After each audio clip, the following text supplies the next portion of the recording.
Praise lord. నా స్నేహితుడు నేను ఒక బండి మీద వెళ్తూనే ఒక చోట ఆగినప్పుడు ఒక ఆయన వచ్చి, అయ్యా చాలా ఆకలిగా ఉంది, ఏదైనా సహాయం చేయండి అని చెప్పి దీనంగా అడిగారు.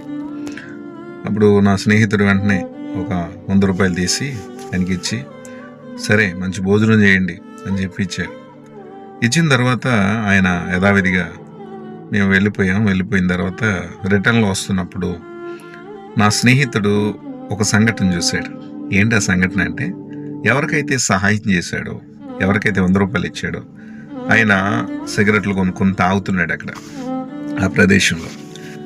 ఆ సన్నివేశం నా స్నేహితుడు చూసి వెంటనే చాలా కోపం వచ్చి, చిచ్చి జీవితంలో ఎప్పుడు కూడా ఎవరికి సహాయం చేయకూడదు, అడుక్కునేవాడికి నేను సహాయం చేయను అన్నాడు. నేను అన్నాను, ఏమైందిరా అంటే, నేను దేనికోసం ఇచ్చాను, వాడికి మంచిగా తినమని ఇచ్చాను, కానీ వాడు ఏం చేస్తున్నాడు, సిగరెట్ తాగుతున్నాడు, కాబట్టి వాడికి నేను జీవితంలో అడుక్కునేవాడికి సహాయం చేయను అన్నాడు. ఇది నేను ఒక విషయాన్ని అతనికి చెప్పాను. ఏంటి ఆ విషయం అంటే, ఎవరైనా మనకు సహాయం చేస్తున్నప్పుడు, మనం సహాయం చేస్తున్నప్పుడు 10 మందికి సహాయం చేస్తే ఒక్కడి దీవెన మాత్రమే వస్తుంది మన దగ్గరికి. ఎలాగో చెప్పనా, 10 మంది కూడా మనం సహాయం చేస్తున్నప్పుడు 10 మంది దీవించరండి, దీవెన రాదు, 10 మందిలో ఒక్కడిదే వస్తుంది.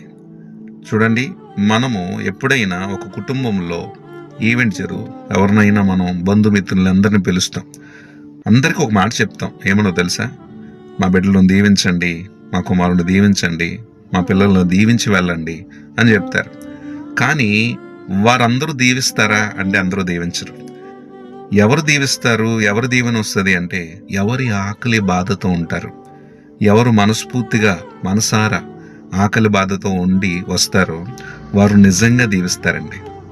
వారి దీవెన ఎలా ఉంటుందో తెలుసా, 10 మంది దీవెన కంటే ఎక్కువగా ఉంటుంది. అంటే మనం 10 మందికి సహాయం చేస్తే ఒక్కడి దీవెన ఎలా వస్తుందో, ఆ 500 మందిని పిలిచినప్పుడు 500 మందిలో ఒక్కడు దీవిస్తే